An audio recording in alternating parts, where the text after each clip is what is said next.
When it comes to mental health, many people, myself included, have had problems actually going to see mental health professionals.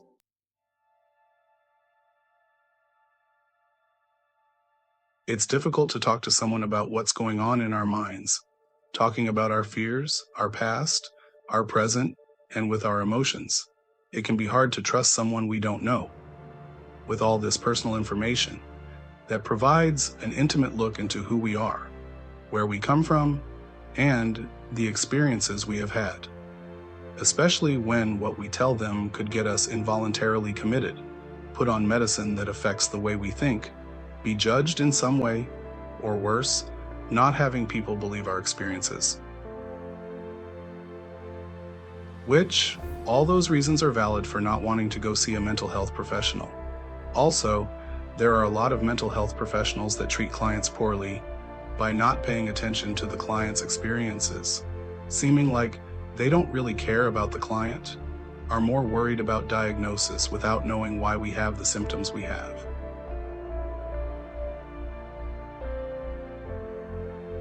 From personal experience, I know what it feels like to not feel like anyone cares, especially from the mental health professionals I've put my limited trust in to help me with a debilitating mental illness. I've had the feeling that they weren't listening to my experiences. I've had the feeling that they didn't believe I understood the proper way to explain my symptoms to them. As a person of color, having professionals act like I'm aggressive for no reason once they see me in person. I've had the feeling of them not trusting what I had to say over others because of my diagnosis. It sucks. It made me feel like not a person, like I was less than. And nobody should be made to feel that way from their mental health professional, because sometimes that's all a person has to keep them from a darker fate.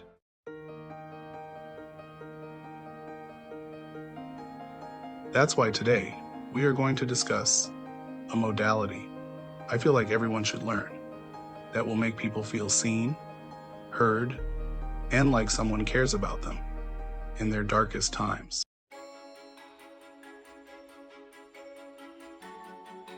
It's called Emotionally Focused Individual Therapy, or EFIT, and Emotional Focused Therapy, often referred to as EFT, according to Dr. Leanne Campbell.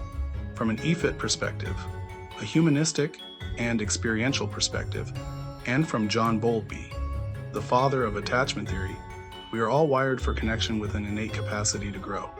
The job and roles for therapists are to help identify these blocks to growth and dissolve them to help clients move back into what Rogers would call existential living.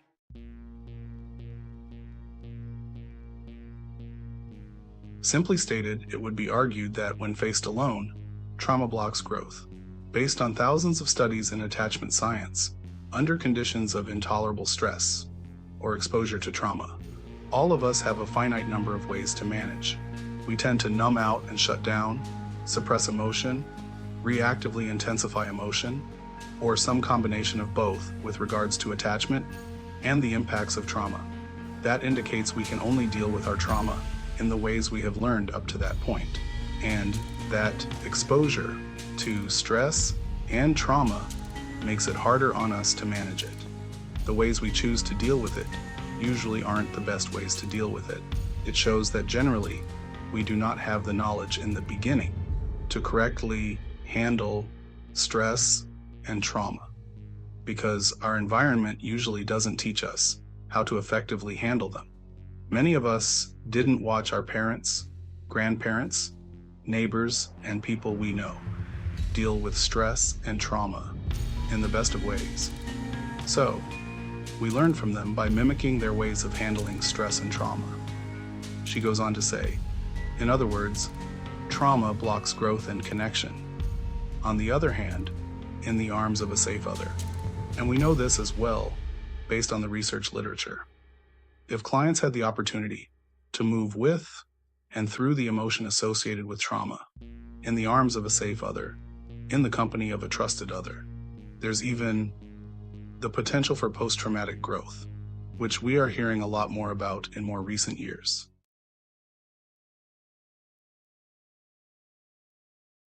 This indicates that trauma, stops us from growing and connecting with others.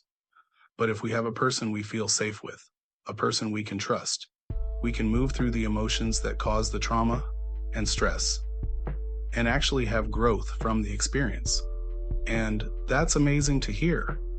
And that shows there could be more recovery for people just by having a safe, trusted person to help them through how they feel about what happened to them.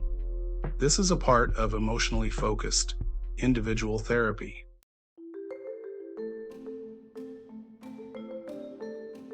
So, what is emotional focused therapy, or EFT? EFT is a relational model, whether it is working with individuals, couples, or families. The self is a process, constantly constructed in moments of connection and disconnection with others. S. Johnson and L. Campbell, 2022.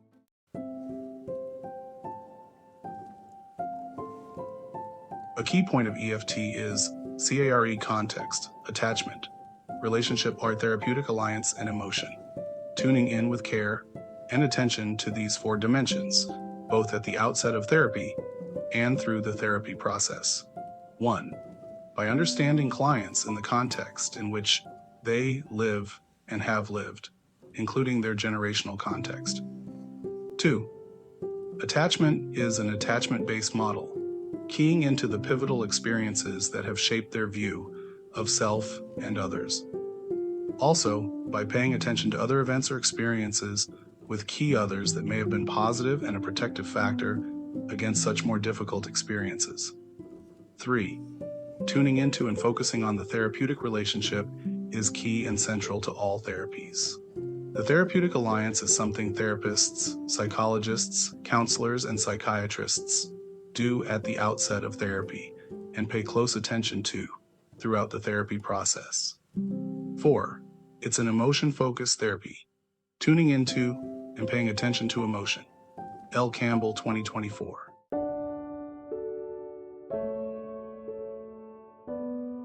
A lot of people, myself included, have had many people give them diagnoses, but have had few people try to actually help them, which is the whole purpose of trying to get help in the first place from mental health professionals. It can make you feel helpless to go to many different people for help, and all they are trying to do is give you a diagnosis that may or may not be accurate because they didn't pay enough attention, pushing you out the door with no care for the actual person and giving actual help. Getting help is about more than getting a diagnosis for people. It's about getting help from people who truly want to help and see you get better because they genuinely care. It's about finding the root of the problem. Having someone who listens and cares, someone we can trust with our secret pains, who won't look at us differently after finding out about the trauma we went through, and letting us know that those traumas are now in the past and can't hurt us anymore, and that we can move on from them, living a better, more peaceful life away from that trauma, and also learning ways to handle new stress and traumas that will eventually pop up throughout our life going forward. Many clinicians have forgotten these parts when it comes to helping a client. They don't show care.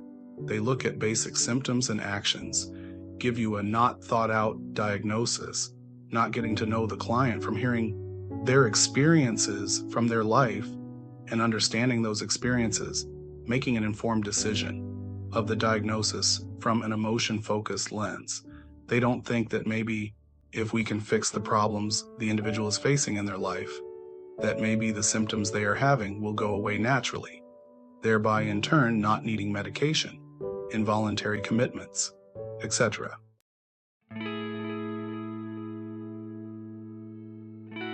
One way of seeing the client as a person in EFT is by looking at past diagnosis and the shared elements from the DSM, which has a lot of overlap in its diagnoses.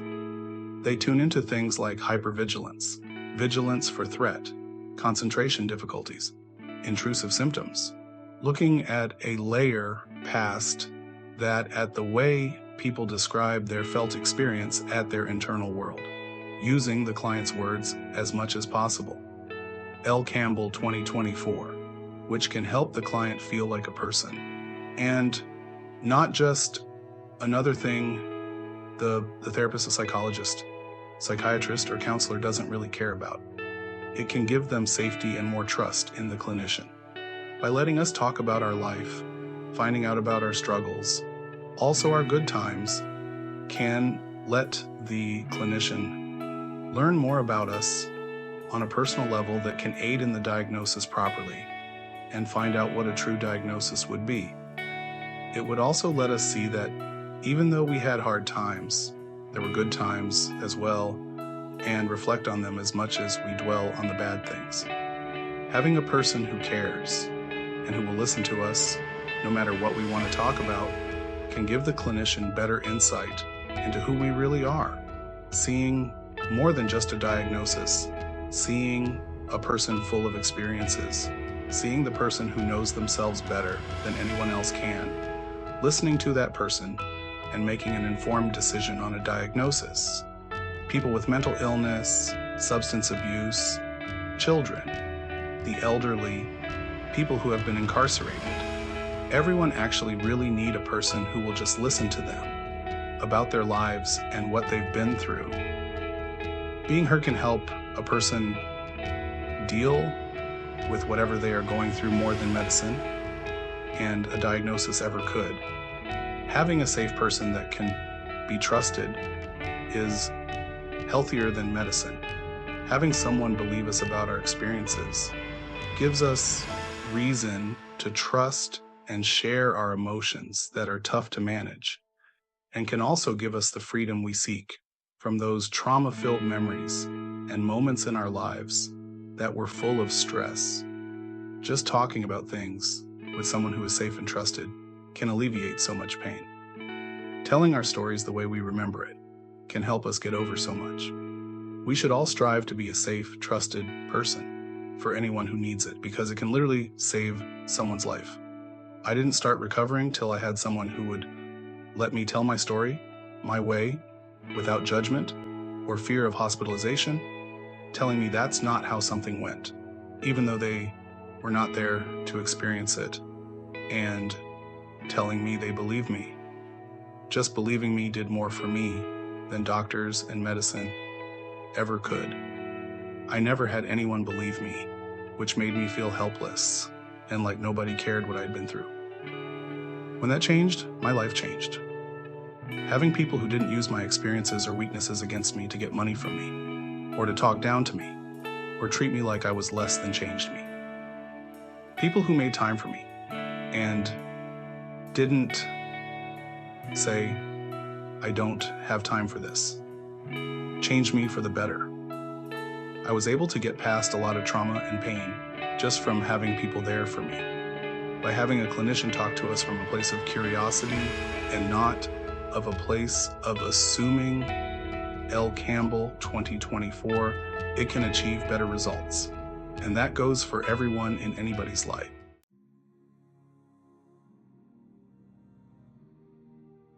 The antidote to trauma is to move with and through emotion in the company of a safe other. L. Campbell 2024. Having a safe other can be a potential resource in the process of therapy in EFT. The next step in EFT is viewing trauma through the lens of attachment. 1. Model or view of self and other. 2. Affect regulation strategy. Hyperarousal, a state of heightened awareness and anxiety that can cause people to feel on edge. Hypoarousal, a state of low arousal, where a person's nervous system is understimulated rather than overstimulated by the stress response, or some combination of both. Capacity, rigid or flexible. Window of tolerance, the best state of arousal or stimulation in which we are able to function and thrive in everyday life. When we exist within this window, we are able to learn effectively, play, and relate well to ourselves and others. This map provides clinicians with a way of making sense of the wealth of data that we as clients provide.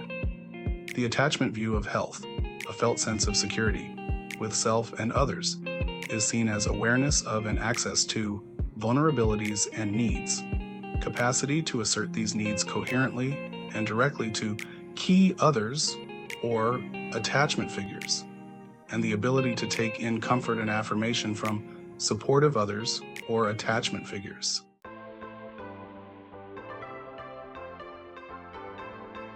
Then there is the EFT or EFIT tango, skills consolidated into a macro intervention sequence called the EFT or EFIT tango.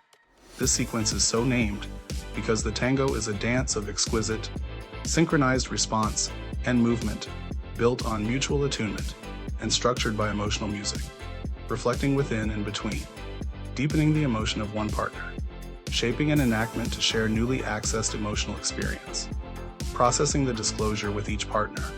We should all learn this method because it shows empathy in the best way possible.